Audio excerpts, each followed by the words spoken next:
Assalamu alaikum. Ana ismi Peter Mansi. And thank you for letting me come here today to share my thoughts with you about fire investigation. And if there are any questions, please feel free to ask me at the end. So what we're going to talk about today is what I call the moral cycle of fire investigation, which concludes the cycle of fire safety. A little bit about myself, my company and the building research establishment. And then just a couple of case studies to demonstrate some of the issues that we discover when we carry out a proper fire investigation and the benefits of that knowledge. Now I'm just going to talk briefly, very briefly, about fire risk assessments and then justifying fire investigation, which many public departments need to do. Is that a bit close? Oh, a bit closer, okay. Can you hear me at the back? There we are, thank you. Okay. So what is a fire investigation? Is there anybody here that carries out fire investigations?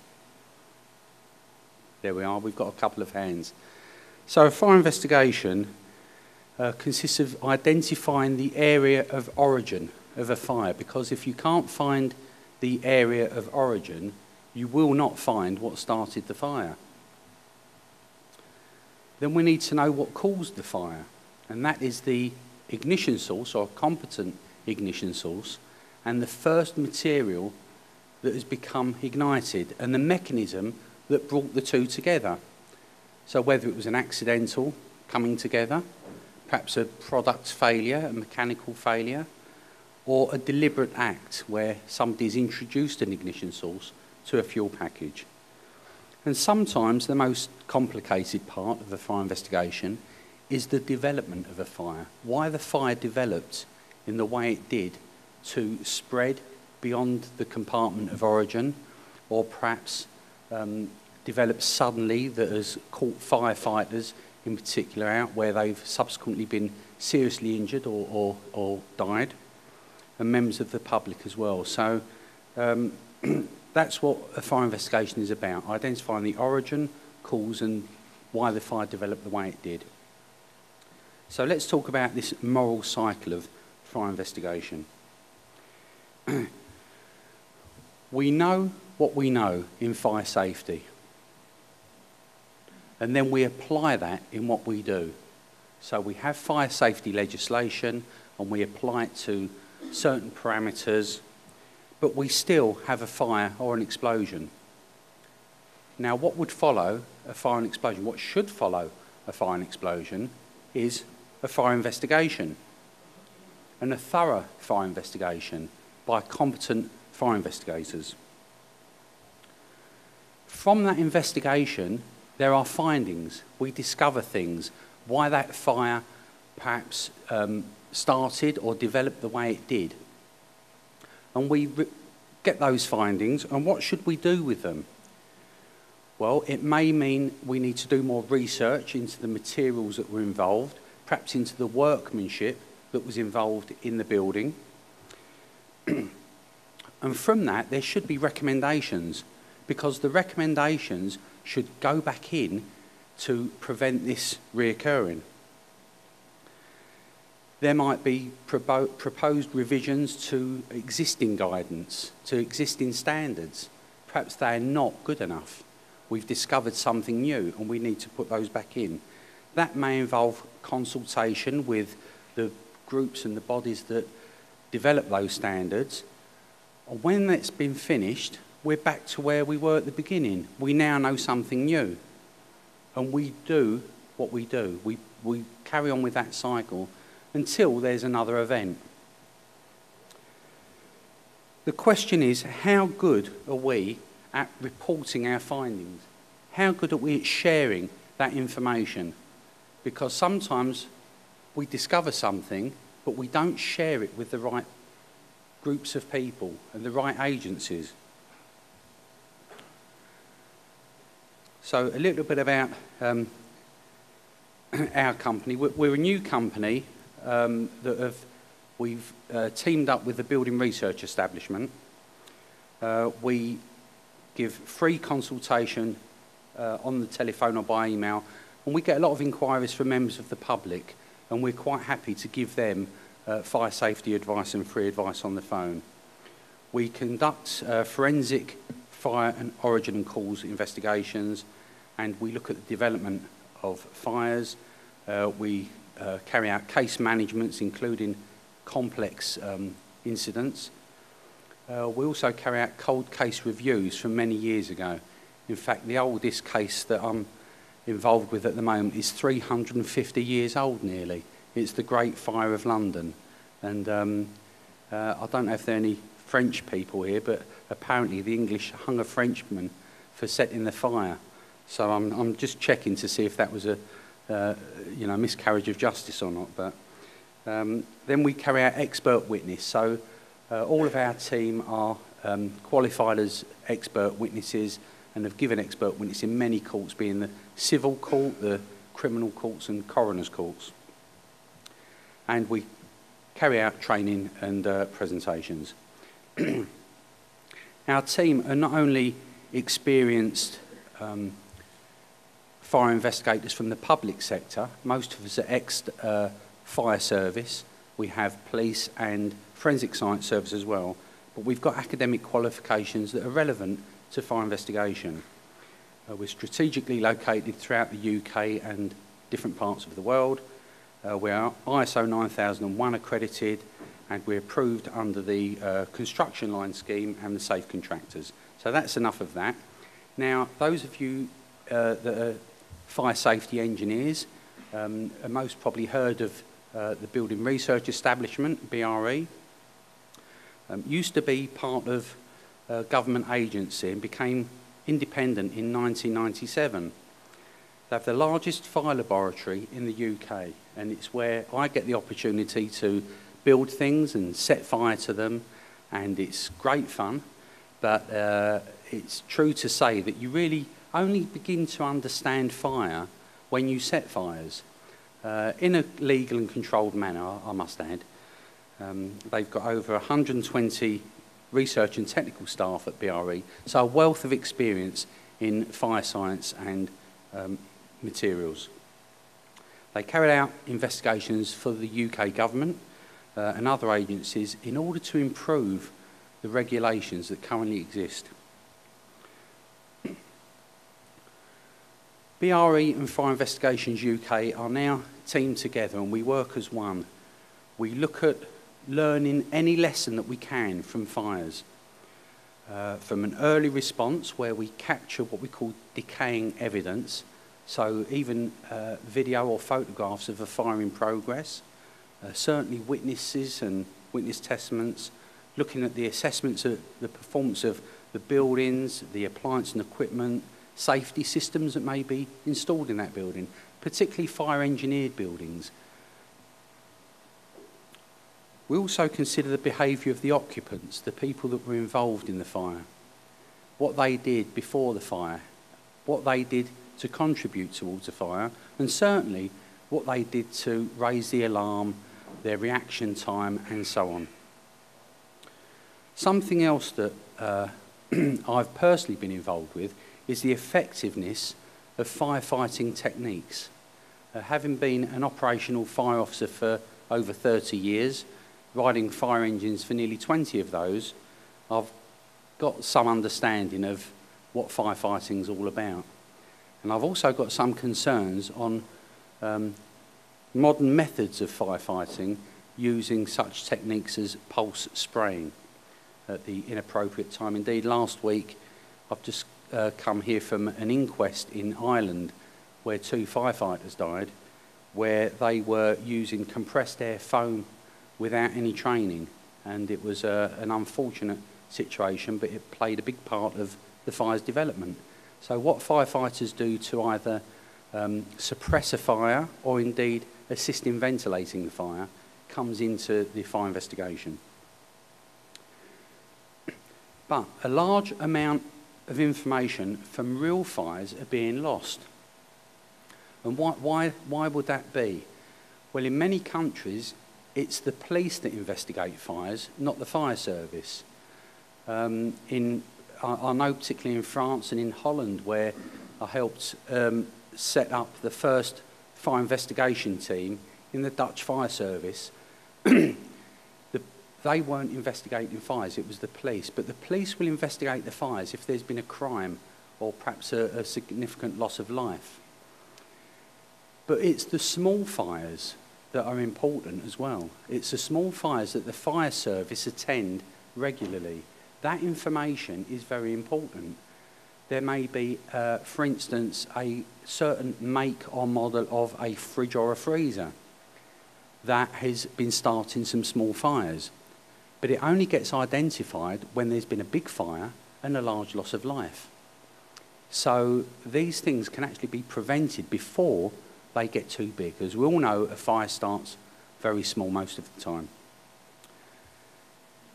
And by keeping an account of all of these small fires, we can start to identify patterns and trends in appliances, equipment, and so on.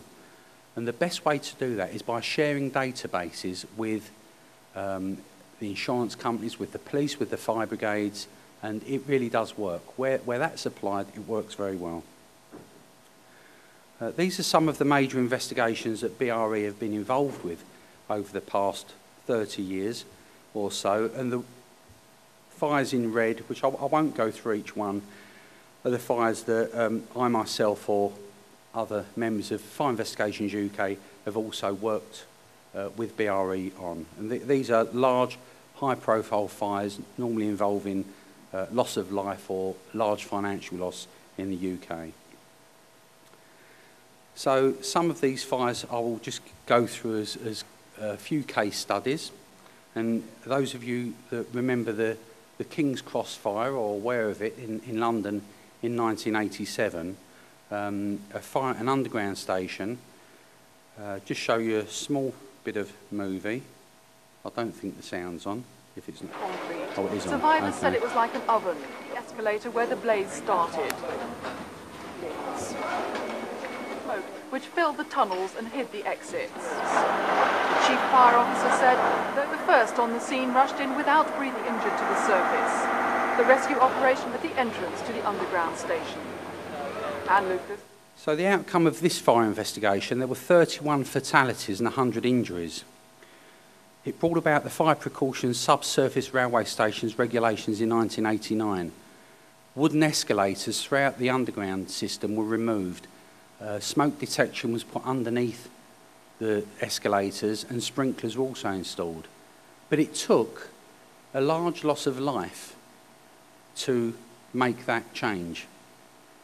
And we'll look at another example, Bradford City Football Stadium. This was in May in 1985. Actually got a fire in the stand on the far side of the ground. Indeed. Now the police have gone over there to try and extraordinary scenes at Valley Parade. It's supposed to be a day of celebration.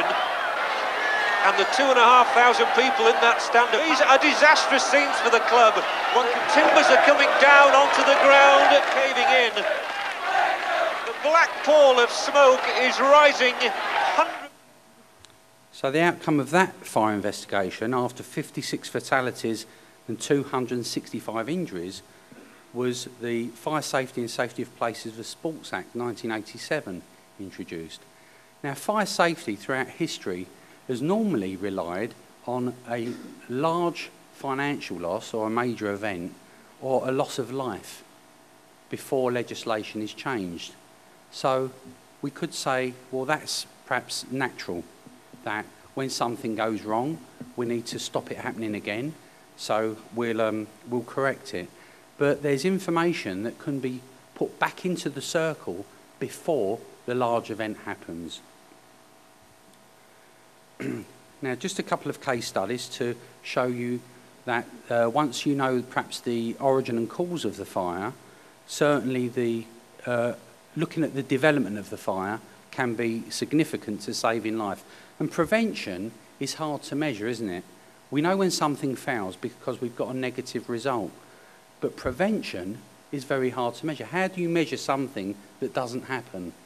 It's very, very difficult. And we've heard some speakers today talk about preparedness in case something does happen. But if we can stop it from happening, that is why we're here, surely.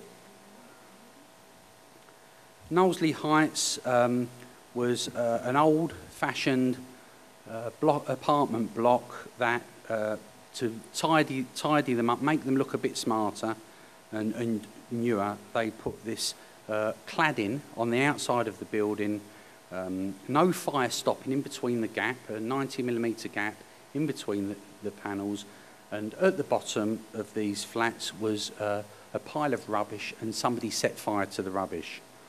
Spread up the outside of the building, causing incredible damage to this building. So BRE carried out some tests on these panels, and we can see the photograph on the right how quickly the fire spreads up the outside of the building. Well, that brought about a change to the old guidance for external wall construction to the new guidance in approved document B. And we could see several years later, in 2008, a block of flats that had new cladding on the outside certainly experienced a serious fire, and there was no fire spread. So by doing that research, by doing a good investigation and putting that information back into the fire safety circle, we can prevent further catastrophes. This is a block of flats that I I investigated in 2009 in South London, and it was a very, very unusual fire. It was unusual because the fire started in flat number 65 on the 9th floor, and the firefighting procedures would say if there's a fire on the 9th floor, we put a bridgehead 2 floors below on the 7th floor.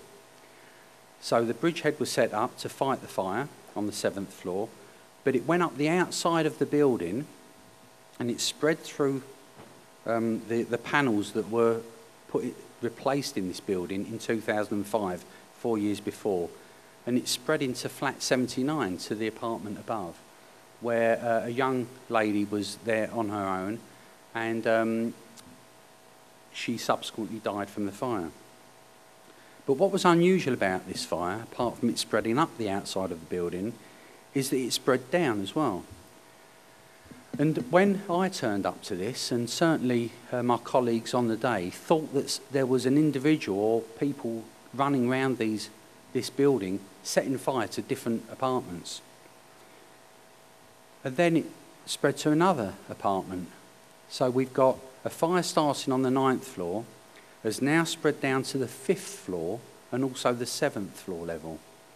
So the bridgehead, where the firefighters were working from, had to move 2 floors below the fire. So it went from the 7th floor down to the 3rd floor. So now we've got to get firefighters in breathing apparatus from the 3rd floor up to the 11th floor to try and fight this fire. So we can see some of the problems that come about. Now the cause of this fire was defective television, and it took about a week to identify using arc mapping and analysis of the equipment and appliances in the flat of origin to identify that. But it was the development of the fire that took the best part of a year, following full-scale reconstructions, material testing, and so on. In the flat next door to 79, there were 9 people sheltering from the fire. 4 of them escaped through the opposite side, and 5 of them, 2 mothers and 3 children, died in this fire. Now, if we look at these panels that I'm just indicating in red here, these were replaced about 4 years before. And we carried out fire tests on them. We realised very quickly they had no fire resistance at all. They come out as class 3. They burnt very rapidly. They also formed chunks of almost like charcoal that burnt, and when they fell to the ground, from 9 floors up, they were still burning on the ground. What was happening is they were coming down and were getting blown into those apartments where the windows were open, causing fires in the other flats. But there was more to this building.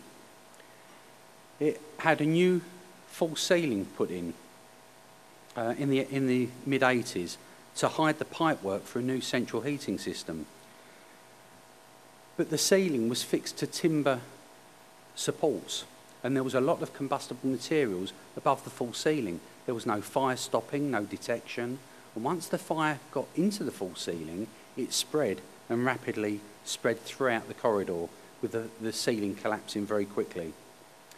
There was also pipework that had been installed and electrical cables where holes had been drilled in walls that were fire walls, but they weren't stopped, so they had gaps in them, allowing the smoke to penetrate through into the bathroom where the family were hiding, and certainly into lots of other apartments.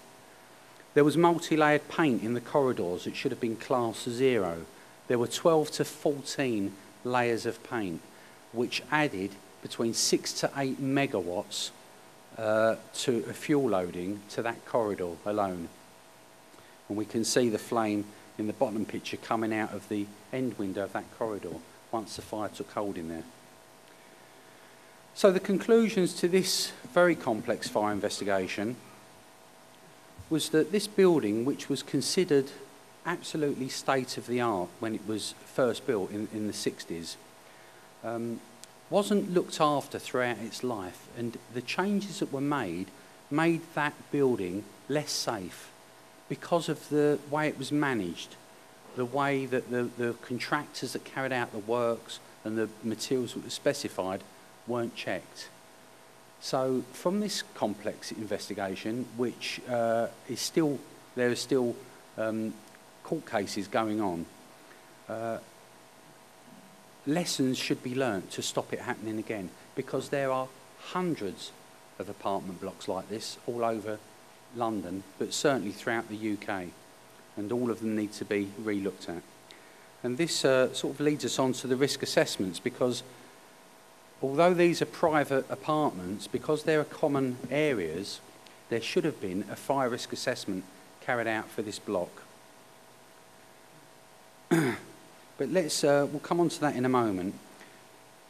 I've had the unfortunate experience having to deal with many firefighter fatalities in the UK and Ireland, and I actually went to the Villaggio shopping mall in Doha in 2012. But talking about the first 2 firefighters that I dealt with, their fatalities, the question is what changes or what happens to catch firefighters out when they've got all the breathing apparatus, they've got the best equipment. What happens that they get caught out, that they can't escape from a fire? Well, often it's a change of ventilation circumstances, and often it's a case of the fire hasn't been put out quickly enough. The weight of attack of the fire has not been appropriate. Now, that information doesn't just go back into fire safety, but it goes back into operational planning.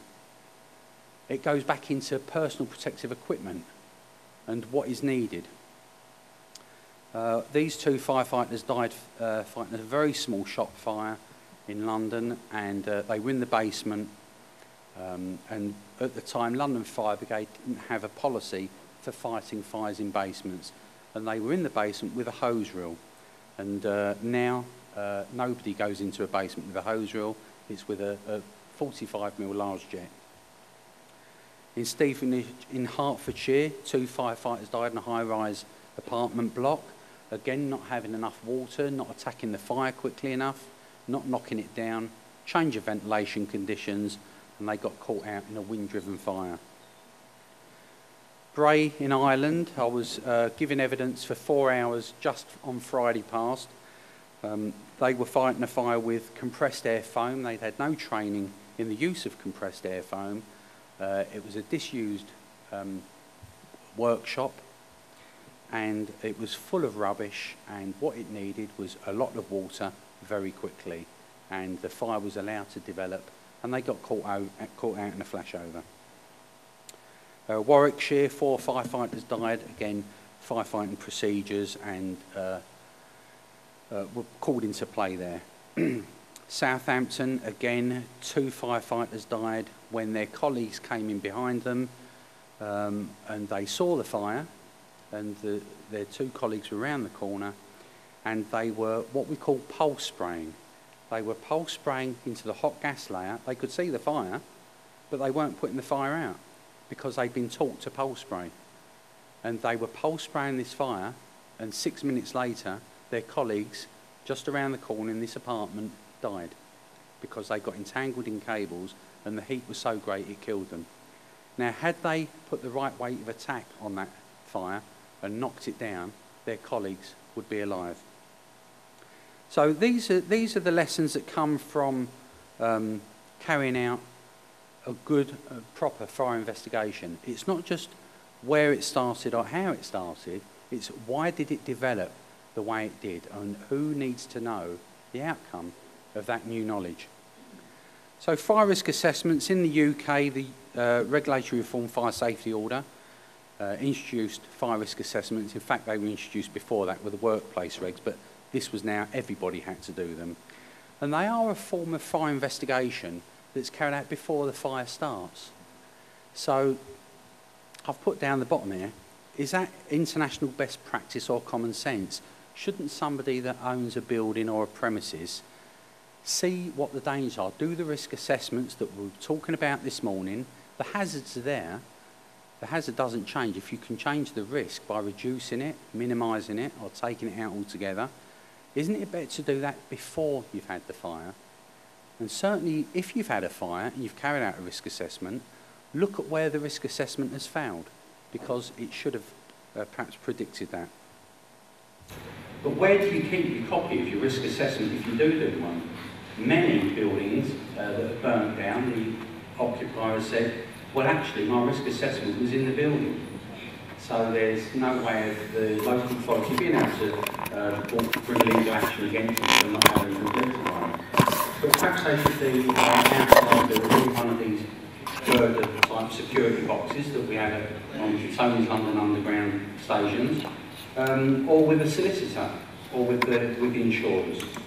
So if you don't do fire risk assessments, it's a good idea to start doing them. But the big thing is justifying fire investigations. Why do we need to justify fire investigations, you think? Could be very expensive. Could be very expensive. Not just the origin and cause, but once you start coming to material testing, scene reconstructions, computer fire modelling, it becomes very expensive. But we've heard earlier about organisational or reputational damage. Isn't it better to step up when something's gone wrong, find out why it went wrong, and make sure it doesn't happen again? The reasons for investigating fires, perhaps into a specific incident. Major or minor inquiries, perhaps there's been one fatality or multiple fatalities. Certainly for educating, people like yourselves, I could give you case studies of some buildings where fires have spread that may surprise you on the type of materials that have been used, or the design that fire shouldn't have happened like that, and you'll learn something. And again, research for fire prevention, fire engineering, community fire safety and operational planning that I've spoken about. Fire investigation is at the forefront of all of fire safety, because until we know what's starting fires and what causes them, we can't prevent them from happening again. But what's the primary reason? Why do we carry out any investigation? To stop it happening again. If we have that knowledge, we should not be allowing that incident, fire, explosion, or whatever the incident is, to happen again. If we've carried out a proper investigation and fed that back into the circle of knowledge for fire safety experts. Fire investigation is part of community risk reduction. Brian Traguna from the Institution of Fire Engineers and the Fire Engineering Journal in September 2007 said, "It is important that the people who operate at a strategic level recognise the valuable contribution of fire investigation in reducing community, employee and corporate risk, and therefore continue to invest in its future. And I've got 6 seconds to go, and I'd like to thank you all for coming back after lunch, actually. So thank you very much. Thanks, Peter. Always a difficult time to present just after lunch, but I think that that was a very kind of interesting presentation, particularly seeing as the subject is close to all of our hearts here. The concept of the moral cycle, I think, is a particularly important one. Definitely the theme of Peter's presentation about this lesson learned. Now, I think that it's clear from Peter's presentation that the big fires get investigated, and there's the big takeaways from those. But I was particularly interested, Peter, in your talk about information lost, and the fact there's actually the small fires, which are probably significantly more numerous. Those are where this small degree of information, which builds up to be a lot of information, ultimately could be captured better. I have to say that I think that the degree of this suggestion of a database is great, and I don't know whether we actually do have that, but maybe a database which is perhaps shared internationally as well as locally would be particularly useful, because these days products are made and sold all around the world. So a subject that's quite close to my heart particularly is the materials issue on the fires that you took us through. The fact that there's some combustible materials in there, poor material selection. You might be interested to note that there is actually a BS 8414 testing facility in the UAE, which was the testing facility that BRE developed following the Knowsley fire, which is quite relevant. So thanks again. The takeaways, though, I think are relevant across a series of levels. And this fire investigation and introducing the moral circle at various levels, I think, is quite important, because we can introduce that into the building construction process, which obviously feeds into the fire safety engineering process. But it's also very important, I think, and very relevant here for a lot of individuals here, that it's actually built into the firefighting process as well. So thanks again for that, Peter.